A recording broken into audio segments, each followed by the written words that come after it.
Welcome to the Work, Wealth, and Travel podcast. I'm your host, Nicole, and this podcast is your guide to start creating a lifestyle by design. From entrepreneurship, money and finance, taxes and residencies, and everything in between, this show highlights the nuances of a true global citizen lifestyle. Let's dive in. Welcome back to the Work, Wealth, and Travel podcast. Today's episode is amazing if you are entrepreneurial at heart, which if you are listening, I know that you are, and if you are interested in buying digital real estate. So on the show today is Raad. He has defied convention and achieved financial freedom through quite a unique path. Starting with nothing, he built a high cash flow portfolio by buying and selling businesses online. Today, he is a recognized authority in website investments using digital assets to generate his wealth. As a pioneer in this field, he was among the first to explore the potential of buying, building, and renovating websites. He now teaches beginners how to reach 6- and 7-figure incomes using this very strategy. With a journey spanning 27 years, Matt shares his insights into his success as an entrepreneur and a digital investor. From his beginnings as a zoologist to buying and expanding businesses, he has made multi-million-dollar mergers and acquisitions. He successfully transitioned to the digital world and now focuses on helping people achieve financial independence through leveraged, high cash flow, and location-independent digital skills. This is not an episode you want to miss. Matt really does dive into the good stuff. He gives you value to actually take action today, right after you finish listening. So let's dive right into it. Matt, welcome to the Work, Wealth, and Travel podcast. I'm very much so looking forward to our conversation today for a few different reasons. But before we get into it, please tell us how you got started in this industry and your experience as a website investor and what that journey has looked like for you. Well, Nicole, it's quite a long story, but basically the whole reason where it started, I think, and this might be relevant to your listeners, is as a kid and then as a young adult, I was obsessed with being able to make money, but particularly, let's face it, become financially independent. That was always my goal because I grew up very poor with hardly anything. And I went on this big journey in life. I'm in my 50s now, but when I first started out, I figured out very quickly that business was the way to do it. I realized I wasn't ever going to earn the sort of money that I wanted to earn in a normal job. I saw my parents, and particularly my grandparents who helped raise me, they're very working class. So that's where it all kicked off. And as soon as I got an opportunity, and when I met my beautiful wife, Liz, interestingly, she's from a different background. But both of us grew up in rural Australia on farms, but she wanted time independence rather than financial independence. So when we got together, she was on board with this idea of getting into business, and we bought our first business. And then, as they say, the rest is history. It was a long journey. We learned a lot. It didn't all go swimmingly well, but gosh, we made it in the end. And so we actually started out buying and selling. We got so good with business. We bought and sold traditional bricks and mortar businesses. But these days, of course, we've transitioned fully over to online businesses, which are way better, especially for your listeners if they're traveling around the world and living on a laptop. That's the thing that excites us. It was like nirvana for us when we figured that bit out. Okay, interesting. Thank you for sharing that. I want to dive into that a little bit deeper. So what did the journey to, you said you started out as brick and mortar, but what did the journey to acquiring or starting a business online look like, and how, I guess that turned out pretty positive for you, but what did that look like from the beginning until now? So really good question. So we started buying online businesses before any of the brokers were around. We started in the GFC around 2008. And what we did was, it was actually Liz. She came up with the idea. We were just learning about the internet, both Liz and I, and we realized online businesses were the way to do it. So we were trying to hand build websites. And back then, Nicole, you guys, you're way too young to remember this, but we actually had to use code like HTML. We used it. There was a program back then, I think that Liz used called Dreamweaver. And it was really difficult to build websites. And so one day Liz just said, what are we doing, Matt? Why don't we do what we've always done? Why don't we just buy these existing online businesses? They're already set up. They're already making money. That's the whole reason we used to buy and sell bricks and mortar businesses. We're really good at it. We've just got to learn the technical side, the IT side, and how the online space works. That's it. So literally what we did, there was no known way of buying. We're in Australia, rural Australia. We're trying to figure out how do we buy these sites in America, because they're all based in America, they're .coms. And we just started doing what we've always done, which is door knocking, except it was virtual. So we would just send out emails, get on Skype. Back then it was Skype. And we would individually email website owners and say, hey, we're interested in getting into this niche. Would you be interested in selling your website? And that's how we did it. And you want to know something funny, Nicole? Actually, our very first website, this is how unsophisticated it was back then. Liz found it on eBay. And she said to the seller, why are you listing it on eBay? And he said, the same reason you're looking for it on eBay. Where the hell do we sell websites? So that's all he could figure out. So I do not recommend you buy websites off eBay these days. But that's literally where we started. Okay, interesting. So I know we've definitely progressed past eBay at this point. Yes. I know that there are some larger companies, I think, in the space, like Empire Flippers or something along that line comes to mind. So how is what you do similar? You will broker websites, or do you create the websites from scratch and then you sell them? What does that look like now? We buy and sell. So we use all those platforms. We don't get involved we've got nothing to do with, we made a very conscious decision many years ago to not become brokers, because we're already experts in buying and selling bricks and mortar businesses, and we were brokers in that space as well. We were involved in mergers and acquisitions and stuff. But when we got online, for us, it was kind of like a whole new phase in life, and it worked so well. We made so much money that we just said, no, we're not going back to brokering. And so we just buy and sell. And what we do is they call it website flipping, like how real estate investors will flip websites, properties. But for us, we actually bought and hold. We're big followers of Warren Buffett, and we like long-term investing. So these are cash cow machines. So literally, like one of our favorite deals that we did in the early days, we bought a website for $19,000. And it was making around $3,000 a month. What was it making? It was making $1,000 a month net. And within a few weeks, we'd got it up to making $3,000 a month. And then we grew it, pardon me, to around $7,000 a month net. And so we thought, why would we sell that? Now, we did sell that after about 10 years to a big corporate, but it really opened our eyes to how when you find the right deals, you can quickly renovate them. So we call it, we renovate these sites and then we hold them for the cash flow. And we still to this day, so we will buy through all the website brokers like Flippa, Empire Flippers, Quiet Light, FE International, all that sort of stuff. But more so our strategy to this day, we're a little bit different to other people. And we teach this to our clients. We find even in the early days, the best deals we were getting were direct approach.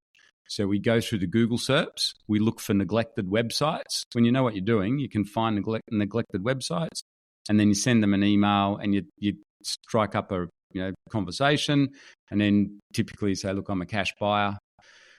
Have you ever thought of selling your website?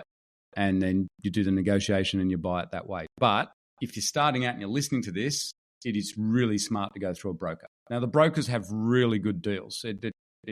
Either strategy works. It's just that's what we've always done. But we know all the top brokers, dealt with them for the last 15 years. They're awesome. The brokers are really good these days. It's not like it used to be.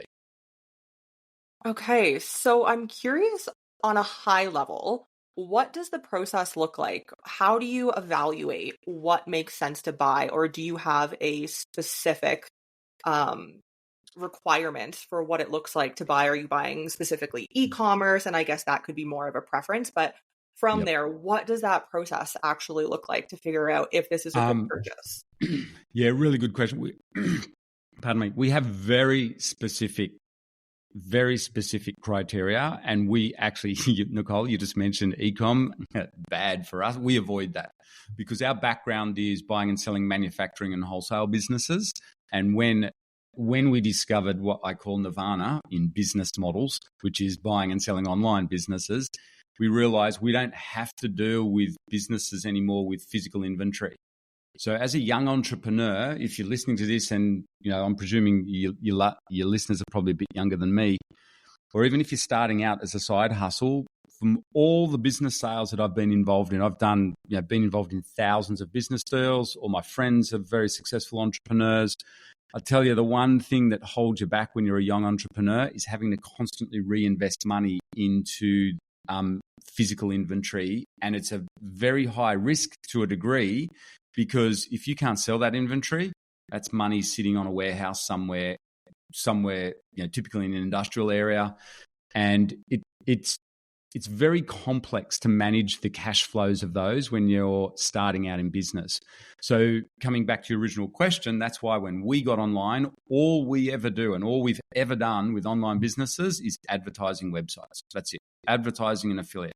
So literally the risk is quite low.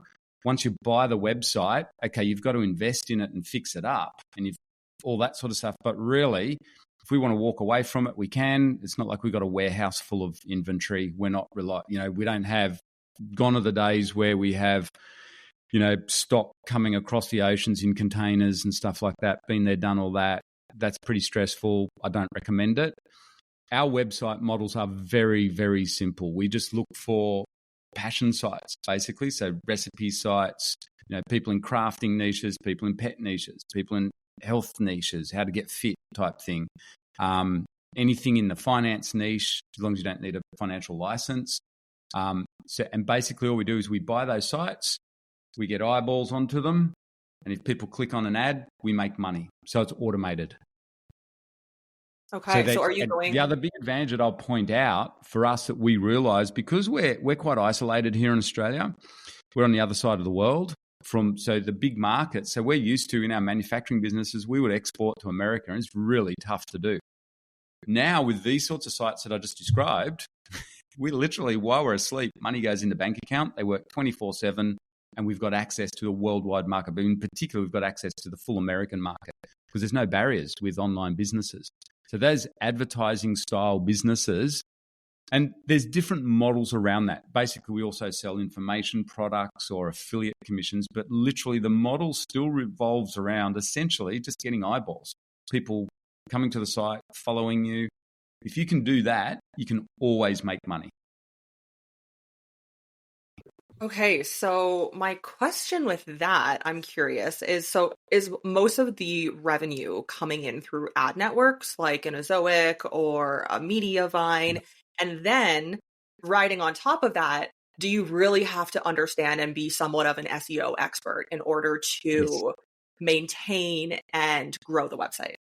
Yes, so that's the key skill. So really good question. So in terms of the ad networks, especially in recent times, we don't outright recommend the ad networks. They can be a bit spammy sometimes, but making money off ads is kind of 101 stuff.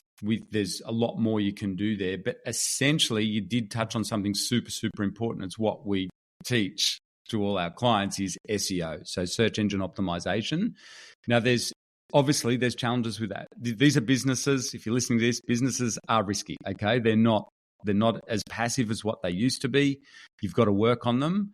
But even simple sites, if you know what you're doing when you're buying websites, particularly in the due diligence process, there's ways that you can renovate websites that aren't as reliant on SEO these days. And that's where the new money is going to be made, I believe. The world is changing a lot. There's some massive opportunities out there at the moment with all the changes because of AI and the way Google now has to deal with that, the way Google is changing all the search engines.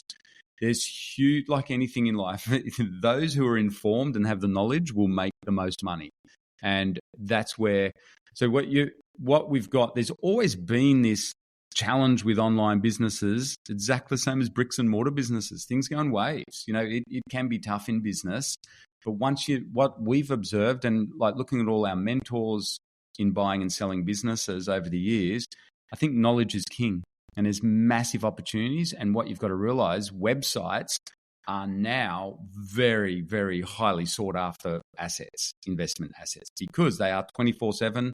They typically don't take much cash flow to keep them going. Once you get them dialed in, websites are stunningly amazing business models, without a doubt, particularly if you want financial independence or location independence. No, I have not seen a business that would come even close to it.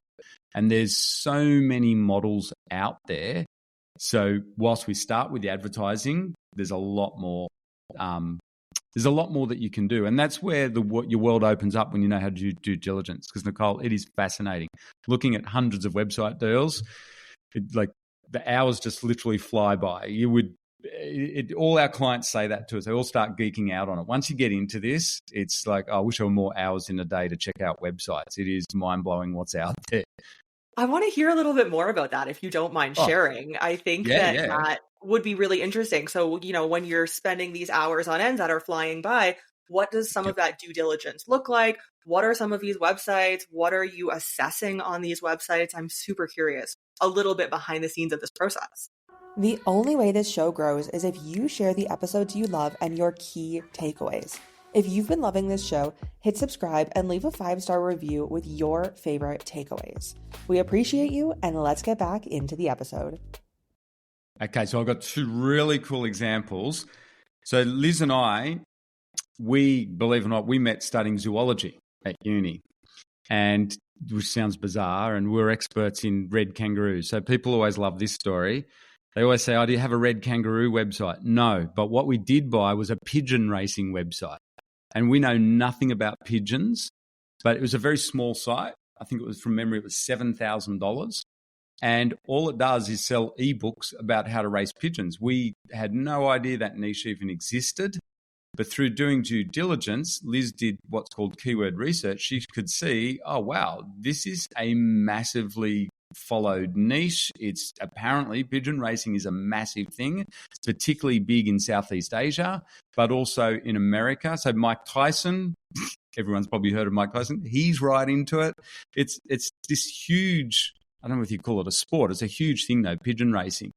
So following our own advice, Liz did the due diligence, and I said to her, you're never going to make that much money out of pigeon racing. Like, okay, there's an ebook. But anyway, she bought it, and I was completely wrong. I think it was making like $500 a month. She just renovated it, barely touched the site ever since, and to this day, it still makes $1,000 a month, selling a simple little ebook that we don't have to touch. It's $49, I think, downloadable. People pay that.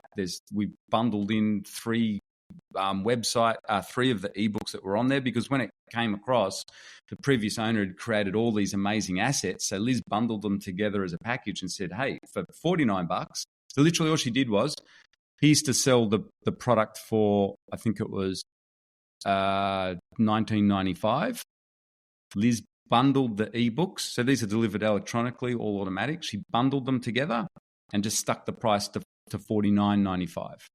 And it worked. It doubled, and it's still on autopilot. So that's the sort of thing we're looking for. They're kind of these weird micro niches, but because we've got a worldwide marketplace, there's enough now of a funnel of people out there. We can reach people. It's not like the old days where you just had to talk to your friend about pigeon racing, and literally, it's difficult to get the message out. Now we can literally, on that website, we have people from all around the world.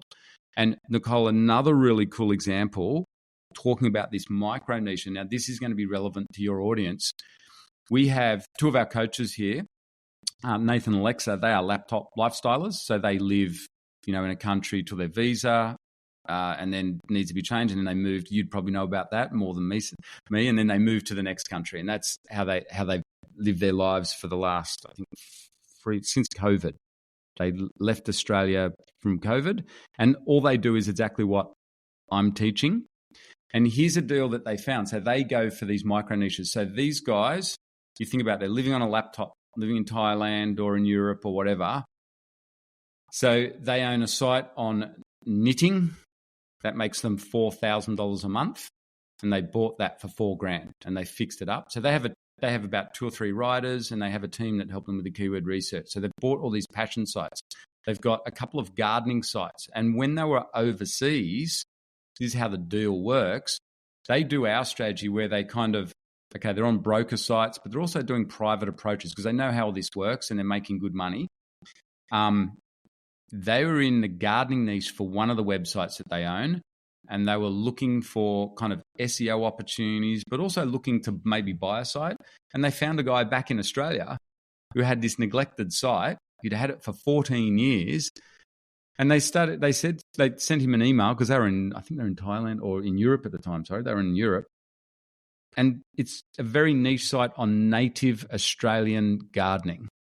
So you think about that. 14 years old. The guy hadn't made any money out of it, but he was passionate. He just put all this he blogged about his native Australian gardening and how to do it.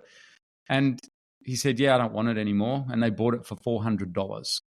And now that site, I think we've just gone through summer here in Australia. In the on-season, it gets over 80,000 people a month visiting that site. So Nathan and Alexa have fixed it up. They're not gardeners. They're laptop lifestylers. They are now. They love gardening now after getting into it. But that site makes them $4,000 a month off ads and affiliate offers.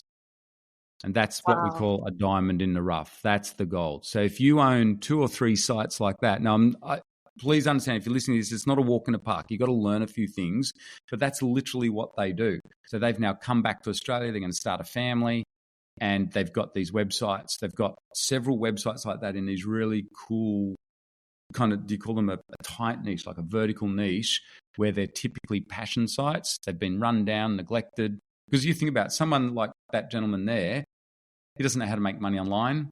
After 14 years, what's he going to do? Yeah, give me $500, you can have it. And they got it for I think it was $450. So mind-blowing. And that's the sort of, now those deals don't come every day, but if you're out there looking for them, and once you know what you're doing, that's the sort of stuff that can be life-changing. That's why we love this. So for Nathan and Alexa, as their personal coach over these last almost 10 years now, they're a young couple. They wanted financial independence. They used to try to do it through real estate. And I'm fine with real estate, but Liz and I, it's not our thing. We do business. And so from my point of view as their mentor, I said, well, websites are heaps safer for you guys. It allows you to go and travel. You can take a few risks, but it's not that bad. Whereas if you've got real estate and you're traveling around the world, how are you going to fund it? And you're sitting on, here in Australia, at least $500,000 to $1 million loan for a young person, young couple. That's a scary proposition, especially once you've maxed out with the banks, because they'd already done a few website flips. Real estate flips. That's what they started out, like a lot of young people, renovating and flipping real estate. So for them, websites have worked really well for that situation. So that's basically how it can work. Interesting. Okay. So I'm curious, the initial process to actually reach out to somebody, does that involve you getting really good at research and or cold email? Well, the cold email is really simple. It's just one sentence. Say, hey, my name's Matt. I'm really interested in getting into your niche. I noticed, I saw your site. Would you ever consider selling it? That's really simple. Finding websites for sale these days, honestly, when you're learning, I recommend you go through the brokers. And particularly Flippa.com, we recommend all our clients go there. We're not sponsored by them or anything like that. But the big advantage of Flippa when you're learning this is that you can actually buy good websites, or what's called, sites that you can learn on at least for under $5,000. Whereas you can't do that with normal bricks and mortar businesses. There is no chance you can buy a working business for under $5,000 or $10,000 but on Flippa you can. There's some really good data that sits there on Flippa now. And so if you combine that with our due diligence process, once you know what you're looking for, you can have Nicole, this is where our clients love, you can spend a joyous weekend on Flippa just trawling through the deals, because you don't have to sign any non-disclosure agreements or anything. It's so cool. Once you've got a free account, you can just see all the data of the website. Now, if you're listening to this and you're brand new, do not buy websites off Flippa the first time you go on there because it looks very exciting. There are deals that you need to be doing due diligence. Don't believe everything you see. You've got to understand how websites work and do due diligence. But in my opinion, that's the easiest way to start out. That's how we get. So we're all about teaching beginners, total beginners, to do this. If someone's more advanced listening to this, once you've learnt due diligence, then you can step it up to all the other brokers who are amazing. They pre-vet deals these days. That never used to happen. So what that means is they kind of pseudo do the due diligence for you. Again, you wouldn't rely on someone else's due diligence. But the cool thing is these days, everything's tracked online. So it's not like the old days where it was a little bit Wild West. Now, all the traffic's tracked. You can't fake it. The income is tracked to a degree. You can't fake it. There's still scams out there, but it's nothing like it used to be. And if you're working with a broker, especially once you get to $30,000 and above, those sorts of deals, they tend to, like I said, vet the deals with their brokers because they don't want to be selling scams. They get in trouble. So that's the biggest drive in this industry now, is to make sure all the listings on these broker sites are legitimate. And it changed dramatically. But there is still challenges out there. The main challenge now is not so much on the due diligence side. It's the knowledge side for you as the entrepreneur. When you own that website, what are you going to do to grow it? You need to have a plan in place, and that's what we teach. Yeah, it's interesting that you mentioned that at the end, because off air, we were talking a little bit about I'm going back and forth on if I should be relatively soon, real estate in Mexico. It's a very interesting market here right now. Yep. Or if I should be investing my money in an online business. Can I make a suggestion? So for your listeners' sake, Nicole, this is a perfect example, right? This is a live example. Here's how online businesses can work in your situation. So anyone listening, and Nicole, I'm not giving financial advice. I'm just having a chat with a friend, right? So for you, Nicole, I look at you're young, you're go-getter. What I would look for is what other assets do you have? So real estate's one thing. Real estate's fine. I'm not going to pretend to be a real estate, although we do look at real estate a lot. And I've got to admit, in recent years, we're thinking for Liz and I and our family, we should reinvest a little bit into real estate. So I get why you do it. We've got lots of friends that are very successful with that. But for you, if I can make a suggestion, and any listener, think about this. What other assets do you have? So Nicole, you have a very successful podcast, right? All of us are listening to it. You're a travel, I would say you're a travel influencer, okay? And you're traveling. You've also got an awesome skill set around helping people do what you do or live the laptop lifestyle, like a lot of our clients, what the younger clients want to do in our community. So to me, that's a money-making opportunity in an online business. What if you could combine that, which you sort of already have done with your website? So what I would be looking out for if I were you is if you've got a few skills, why wouldn't you buy a website out there that maybe's been neglected that has the traffic that's your ideal target audience already? Nicole, that's where you can make a ton of money very cheaply too. I'm not saying you don't need to spend hundreds of thousands of dollars to buy these websites. By the way, you can. There's really good ones in your niche. But you could buy a rundown website and, like travel bloggers all the time want to sell off their website. Maybe if they've got the sort of audience that you have, you could swoop in. So for the previous owner, they can only ever make money off AdSense clicks or whatever, or affiliate offers, right? So they might be maxed out at making $2 or $3 grand a month. You come in and that audience, you've got another service that you can add onto there, which is yourself, and you can get that audience onto yours. That's how you could build an empire. That's how you can expand. Now that's like M&A at the big corporate level in the old days. Well, that's still what happens now. And that's what we used to be involved in. That's why I love websites. So for someone like you could buy little $5,000 websites, $10,000 websites, just, dipping your toe in the water with it and adding to your existing empire. And there's lots of strategies around that you can do. But in essence, that could be something that you could do. And also with your skills in that niche. So really is the saying, you could do both. You could still do real estate, but you might, if I were you, I would definitely look at dabbling in, hey, is there a $5,000 website I could find? I'll give you a really good example. we have one of our most successful, we have every year, we have awards for who buys the best deal. And Annette is, admittedly, she's a grey nomad. Do you guys know what grey nomad is? You know, retiree traveling around. It's an Australian term. So here in Australia, big country like America and Canada, when you retire, you sell up everything or you retire and you jump in your caravan and you go around. In America, I think it's called RV. So Annette's doing that and she's on a private Facebook group, and one of her fellow RVers or caravanners said, I'm selling my 15-year-old website. I'm actually retiring now. Does anyone want it? And not a single person offered anything. And Annette, having done our course, went, wow, that thing's gold. She got it for $5,000. And now that site makes about $4,000 a month. But her situation was she already had an existing travel blog that she knew she could make. She was making $2,000 to $3,000 a month off. It was kind of like a side hustle while she was building up towards retirement. And when this one came along, exactly what I'm saying to your scenario, she just went, oh, I can just add that in. And now she generates $4,000 a month off an older site. And she bought it for $5,000. Minimal risk, really, when you think about it. You know, if you own a caravan, $5,000 is probably just the insurance and stuff, you know. So pretty cool thing. So she's excited about that. And that's what she suddenly realized, every so often when people sell off old assets, that's her niche now, is caravanning. And so for you or any of your listeners, if you've got expertise in a certain niche, I would recommend you look around to buy little tiny low risk websites that has the traffic in your niche, and then you can monetize it alternative ways. That's one of the quickest way to double the value of a website that no one else can do. Interesting. I've never thought about that before, but I'm definitely going to think about that a little bit more, because when you previously mentioned, a site like Flippa, I was looking at Flippa.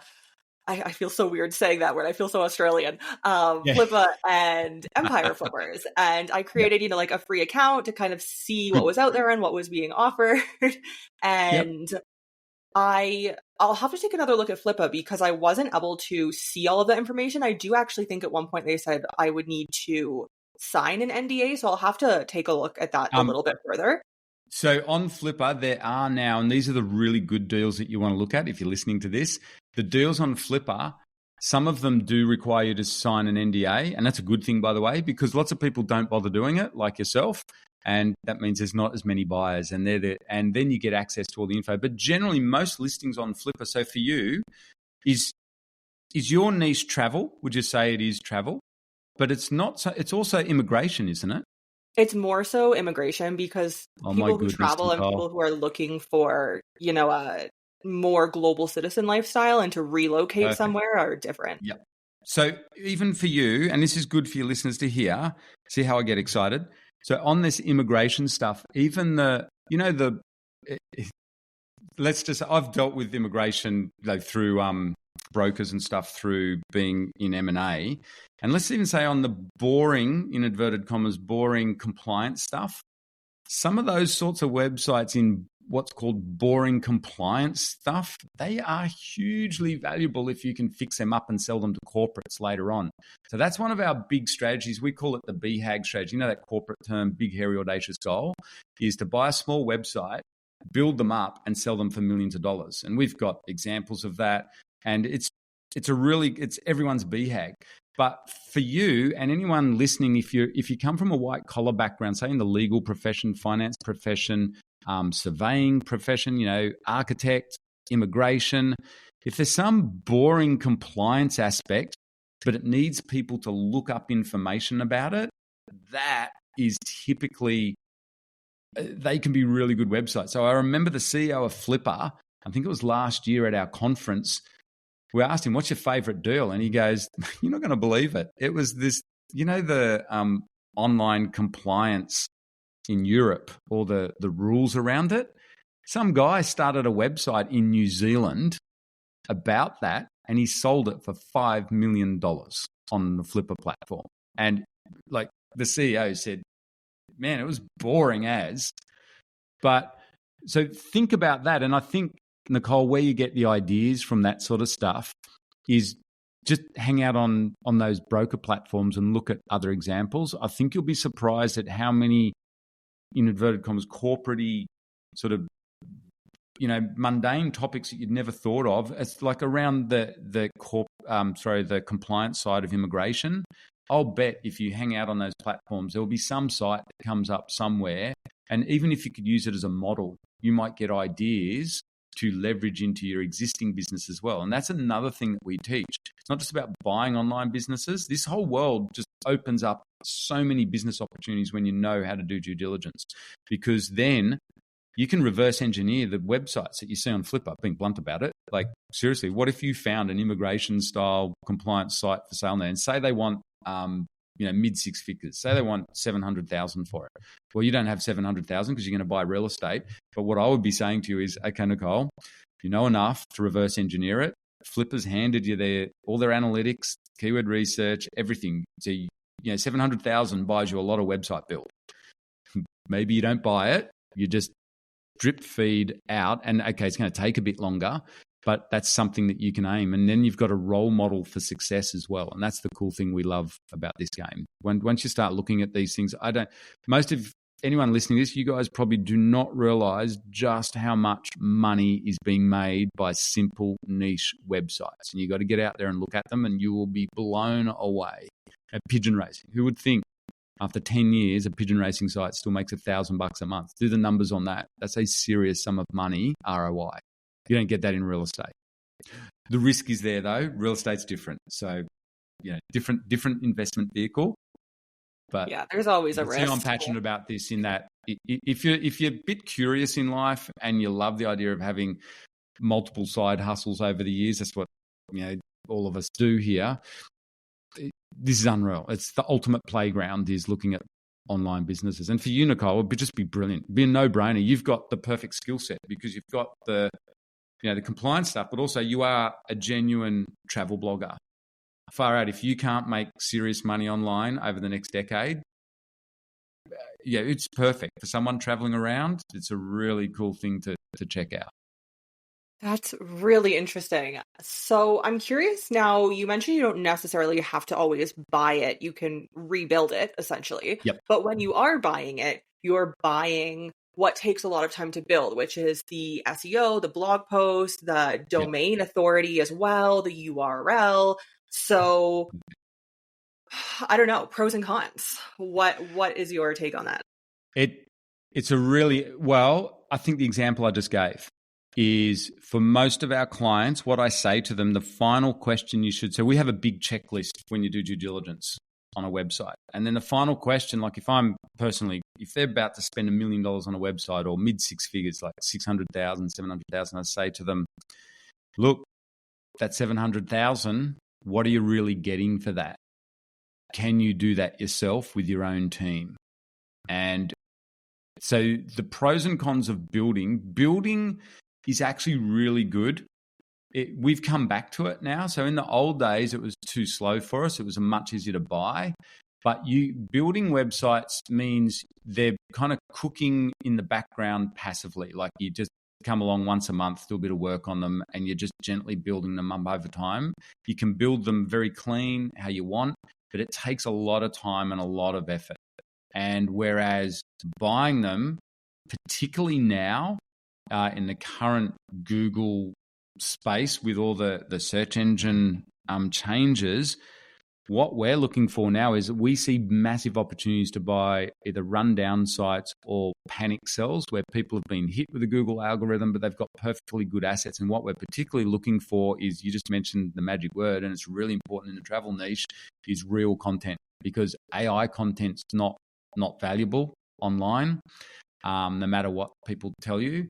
And Google have outright are showing that to us now. So we can pick up, like Nathan and Alexa with their little gardening site, $400. The reason it was such a bargain and such an amazing website, same as Annette with the caravanning site that she bought. These are aged sites that were actual, people blogging about their real experiences. That is gold. So that's where the assets are. So it's a really tricky one to say, is it better or worse? I think it's both. But having that ability to, before you buy a website, to step back and go, all right, am I actually better off building this? Once you've got skills, often you are. So you can reverse engineer sites, and don't freak out if you're listening to this in your own website. Been able to reverse engineer websites since the internet began. Everything's you can see everything these days. What you've got, it's all Liz used to have on her computer. A quote she read somewhere: 50 other people have had the same idea. Get over yourself. It's all in the execution, and that's what it's about.